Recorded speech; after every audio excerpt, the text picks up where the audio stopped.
natural disasters, which are everyday breaking news.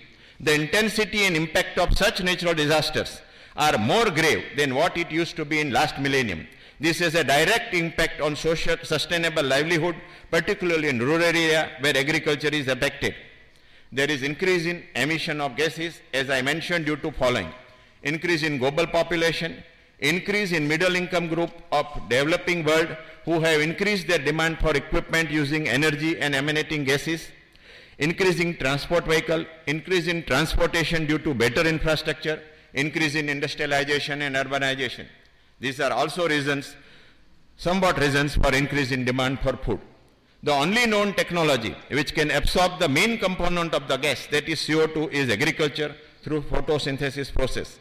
While no data is available about reduction of vegetative cover, and due to that reduction in absorption of carbon dioxide and release of oxygen, the agriculture vegetative cover is increasingly getting reduced due to following reasons: increase in urbanization, increase in industrialization, increase in fallow agricultural land due to farmers' migration to urban centers for better and assured livelihood and income, and increase in soil salinity and soil erosion along with untimely or reduced rainfall or floods resulting into crop failures. This is also a main reason for decline in production of food crops, a challenge of food security to many parts of the world. Their food riots are taking place. It is necessary to balance the nature's forces through absorption of CO2 from atmosphere with focus on agriculture as a strategy for mitigating global warming. There are vast areas of uncultivable wasteland, fallow agricultural land, margin areas of desert, which can be fruitfully and rapidly brought under agriculture and vegetation cover by modern technology with the help of knowledge economy. This will simultaneously provide gainful employment and livelihood to poor people.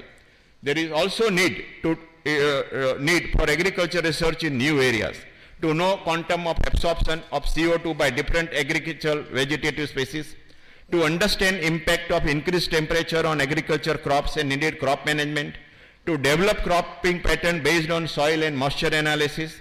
There is need to study how CO2 emanations content can be reduced from current cultivation practices adopted in crops like rice, and how to propagate community biogas plant with vermicompost beds to reduce release of methane by cow dung.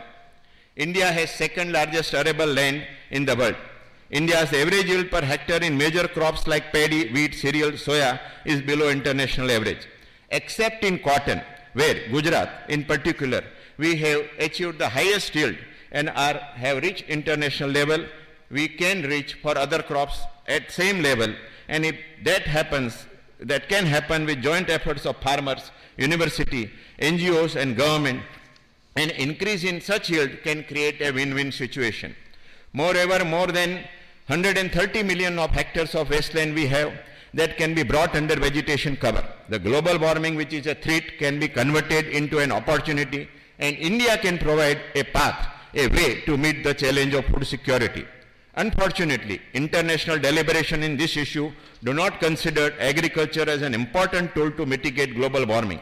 It is therefore necessary that international development agencies realize that agriculture is key to restore balance in natural forces, and the major role in this can be played by developing countries. The global warming is a threat, but it can be converted into an opportunity. It can create a win-win situation of all when efforts are channelized into sustainable development with agriculture as its center. The unique aspect of this initiative is that it is a bottom-up approach at grassroots level and uses modern technology adapted to local needs. The International School of Public Leadership, which is promoted by Professor Nathu Puri, an UK-based Indian entrepreneur, has conducted more than 200 programs for competence building of existing leaders from the village level and above, as well as for students, the future generation. During interaction with participants at local level, it was revealed that they are aware of impact of climate change and global warming, but are not aware what specific role they can play. The same thoughts and dilemma were voiced by many other members of public governance system. Therefore, key to meet the challenge of global warming is leadership, which has to become motivated and committed, and for promotion of sustainable development, it needs to be prepared to meet this challenge through community education. The leadership at all levels, village, taluka, district, state and center, needs to be ignited and motivated to focus on farmer. This includes all our elected representatives and non-elected leaders like owner entrepreneurs, managing director of companies, NGOs, civil center servants, judiciary, the village level workers to taluka development officer to collectors, educational leaders, the teachers, the research scientists, and of course future generation, the spiritual leaders and international organization. It is necessary to bring out hidden capacity of human beings and mobilize all available resources, including those of government, industry and voluntary organization. With people's participation and local leadership, transformation can be brought about for sustainable development that ensure that every individual has enough to live on and has opportunity to grow. The leadership qualities in the future generation and also in education leaders needs to be aroused to promote this further. That is why we have invited the eminent management guru, Sri Narayan Guruji, to inspire participants to realize their own leadership abilities. The challenge of poverty and global warming many a time seem to be unsurmountable, but in reality it is not so. It requires determined minds and persistent efforts to overcome these challenges. If all of us act together with a common goal in mind, there will be all-around prosperity despite adverse impact of global warming. It is in this background, the objective of this conference is to lay a new path. During these 3 days, there are more than 70 research papers which will be deliberated under guidance of some very distinguished persons, the research scientists, the jurists, the economists, the management gurus, and persons who have spent their entire life in rural development to make entire effort to produce tangible, practicable ideas which can be implemented, which can perhaps include following: comprehensive reality check on existing facility and need-based assessment in this regard, to develop capacity building modules for existing leaders and future generation, to look at empirical evidence to understand the change that is taking place, and to develop solutions to mitigate the adverse situation based on research and existing successful experience in India and abroad, to document capabilities, particularly leadership capabilities, to foster need-based response, to suggest a policy framework and project, including research projects for these at village, district, state, central and international level.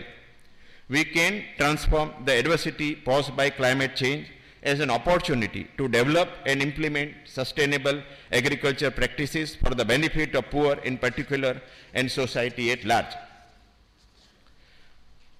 Our beloved Mahatma Gandhi ji once said that a person's true character is how he behaves when he is alone. This implies need to follow one's own conscience and exhibit value of justice, equity and righteousness in action. Leadership is about right action and not loud rhetoric. Let us come together at this juncture and act to sustain development. Jai Hind. Thank you.